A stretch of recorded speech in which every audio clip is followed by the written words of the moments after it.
Hello everyone, आप लोगों के लिए एक नई भर्ती आ चुकी है। सीबीएसई की तरफ से हमको ये नोटिफिकेशन मिला है। इसके बारे में डिटेल्ड इन्फॉर्मेशन इस वीडियो में हम लोग देखने वाले हैं। सबसे पहले आप यहाँ पर नोटिफिकेशन देख सकते हैं।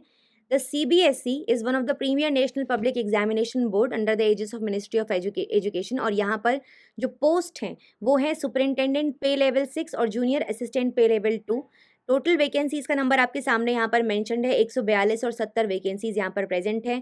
कब से शुरू हो चुका है इसका ऑनलाइन रजिस्ट्रेशन? 2 जनवरी से स्टार्ट हो चुका है। 31 जनवरी तक आप यहाँ पर रजिस्टर इस पर्टिकुलर एप्लीकेशन के लिए कर सकते हैं। इसके बारे में डिटेल इन्फॉर्मेशन देख लेते हैं। यहाँ पर सबसे पहले कितनी कितनी पोस्ट हैं यहाँ पर उसके बारे में मैंने आपको ऑलरेडी बता दिया है। दोनों के बारे में किस पर्टिकुलर कैटेगरी में कितनी वैकेंसीज है उसको आप यहाँ पर देख सकते हैं। अब अगर आप यहाँ देखेंगे number of vacancies under PWBD category भी आपको यहाँ पर मेंशन कर दिया गया है। नेशनैलिटी या सिटीजनशिप, तो सिटीजन ऑफ इंडिया होने चाहिए। ऑनलाइन रजिस्ट्रेशन कब से कब है वो भी हमने यहाँ पर देख लिया है। तो लास्ट डेट जो है सबसे इंपॉर्टेंट है, वो भी हमने यहाँ पर जो इंपॉर्टेंट डेट्स हैं उनके बारे में भी बात कर ली है। अब बात कर लेते हैं इसकी कुछ और चीज़ों के बारे में, जैसे कि relaxation in the upper age limit.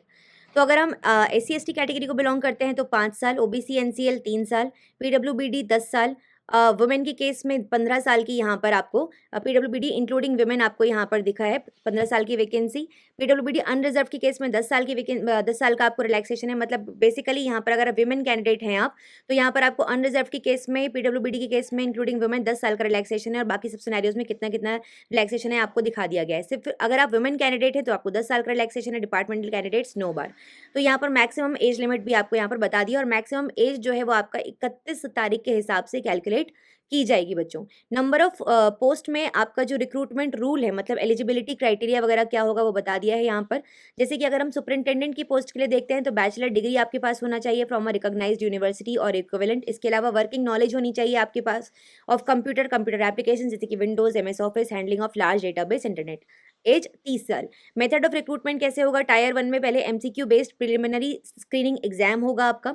Tyre 2 में ऑब्जेक्टिव टाइप OMR बेस्ड और descriptive type written main examination होगा। और उसके अलावा एक typing speed of 35 W/m in English या 30 W/PM in Hindi on computer आपके पास में होना चाहिए। तो ये आपके प्रैक्टिस से आप डेवलप कर सकते हैं basically.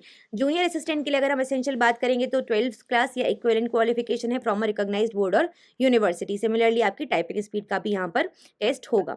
Method of recruitment tyre 1 MCQ based preliminary screening examination होगा और टाइपिंग स्पीड का भी आपका टेस्ट होगा। एप्लीकेशन फी के बारे में अगर हम बात करते हैं तो अनरिजर्व्ड OBC EWS के केस में 800 रुपये की फीस है फॉर ईच पोस्ट। और SC ST PWBD ex serviceman women department candidates के लिए कोई भी फीस यहाँ पर नहीं आपको देनी है। मोड ऑफ पेमेंट ऑनलाइन होगा। स्कीम ऑफ एग्जामिनेशन आपको यहाँ पर बता दिया है। सुपरिंटेंडेंट के लिए ऑनलाइन एग्जामिनेशन होगा, आपका ऑब्जेक्टिव टाइप एग्जामिनेशन होगा। टेस्ट में पार्ट 1, पार्ट 2, पार्ट 3 आपके 3 पार्ट्स यहाँ पर बेसिकली, पार्ट 4, पार्ट 5 आपको यहाँ पर 5 पार्ट आपके दिए गए हैं। किसमें क्या क्या है देख सकते हैं। तो फॉर एग्जांपल 3 घंटे का ये आपका एग्जाम होगा।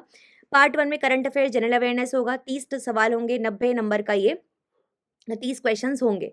फिर उसके बाद general mental ability, general intelligence, logical reasoning, analytical ability 30 question 90 number के। Arithmetical numerical ability, data interpretation 30 question 90 number के वापस से।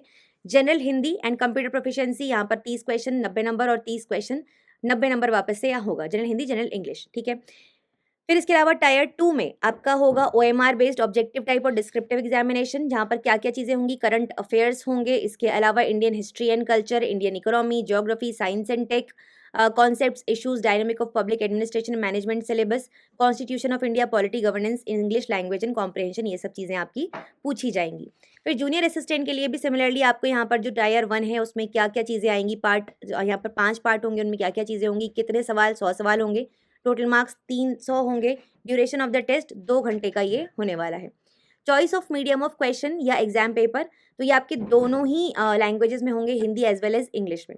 Expected level of knowledge for conducting examination, तो यहाँ पर आपको पोस्ट का number, name of post, level tier 1 tier 2, मतलब किस लेवल की नॉलेज आपको होनी चाहिए दोनों सिनेरियोज में, ये आपको यहाँ पर बता दिया गया है। Criteria for short listing and final selection for superintendent, जो कट ऑफ मार्क्स होंगे टायर 1 और टायर 2 के, will be 5% below the cut off marks of the UR category candidates for OBC EWS and 10% below the cut off marks for SC ST PWBD। मतलब कि अगर आप OBC EWS को belong करते हैं, तो उस केस में जितना यूआर के मार्क्स हैं, जितना जनरल कैटेगरी में मार्क्स आ रहे हैं, कट ऑफ मार्क्स हैं, उससे 5% पे यहाँ पर आपको मार्क्स चाहिए होंगे। और अगर आप एससी एसटी पीडब्ल्यूबीडी को बिलोंग करते हैं तो जनरल से 10% आपको कट ऑफ, मतलब जो कट ऑफ मार्क्स वहाँ है उससे 10% आपको यहाँ पर चाहिए। However, no candidate will be considered for the selection process if they secure less than 30% of the maximum marks in any tyre of examination in any case. ठीक है, फिर सिमिलरली आपको जूनियर असिस्टेंट के लिए भी बता दिया गया है क्या सिनेरियो यहाँ पर रहने वाला है। सिटीज ऑफ एग्जामिनेशन कहाँ कहाँ पर ये कंडक्ट करवाया जाएगा ये आपके सामने मेंशन कर दिए हैं। मार्किंग स्कीम 3 नंबर होंगे for every correct answer, 1 number यहाँ पर डिडक्ट कर लिया जाएगा इनकरेक्ट आंसर के लिए, मतलब नेगेटिव मार्किंग भी यहाँ पर है। कुछ इंपॉर्टेंट इंस्ट्रक्शंस आपको दे दिए गए हैं, ये पीडीएफ मैं आपके साथ टेलीग्राम चैनल पर शेयर कर दूंगी। टेलीग्राम चैनल का लिंक आपको इस वीडियो के पिन कमेंट में मिल जाएगा, वहाँ से आप इस वीडियो को, इसका जो पीडीएफ है इसको देख सकते हैं, जाकर डिटेल में पढ़ सकते हैं। इसके अलावा कुछ और बातें, इंस्ट्रक्शंस कुछ कैंडिडेट्स के लिए यहाँ पर दिए गए हैं, कुछ जनरल कंडीशंस वगैरह आपको बता दी गई हैं यहाँ पर। आई थिंक हम बेसिक इंपॉर्टेंट बातें जैसे कि age limit, eligibility criteria, pattern of examination, selection pattern, ये सब कैसे कैसे होगा ये सब हम देख चुके हैं। इसके अलावा यहाँ पर आपको डॉक्यूमेंट्स वगैरह दे दिए गए हैं, उनको आप डिटेल में देख सकते हैं। दिस इज़ अबाउट आपका ये पर्टिकुलर नोटिफिकेशन। जो लोग भी इस पर्टिकुलर विंडो में फॉल करते हैं, अगर आप एप्लीकेबल है आपके लिए ये चीज़ें और आप एक गवर्नमेंट जॉब चाहते हैं तो डेफिनेटली आप इसमें अप्लाई कर सकते हैं, एक अच्छी खासी अपॉर्चुनिटी है।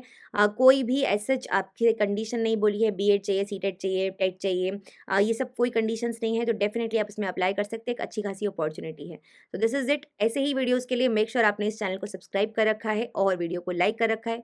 कोई भी क्वेरी है आप कॉमेंट सेक्शन में मुझसे पूछ सकते हैं, मैं कोशिश करूँगी उसका रिप्लाई करने का। अदरवाइज़ आप मुझे मैसेज कर सकते हैं टेलीग्राम, मेरे टेलीग्राम पर्सनल आईडी पर जो है दीपशिखा गोस्वामी ऑफिशियल। तो मेरी Telegram ID which is Deepshikha Goswami official, वहाँ पे भी आप मुझे मैसेज कर सकते हैं @दीपशिखा गोस्वामी ऑफिशियल। ठीक है, SHIKHA गोस्वामी ऑफिशियल। मैं प्रॉपरली लिख नहीं पा रही हूँ बट ठीक है, आप मुझे मैसेज कर सकते हैं वहाँ पर भी। So this is it. Thank you so much for watching. Take care, bye bye. Make sure आपने इस वीडियो को लाइक कर दिया है।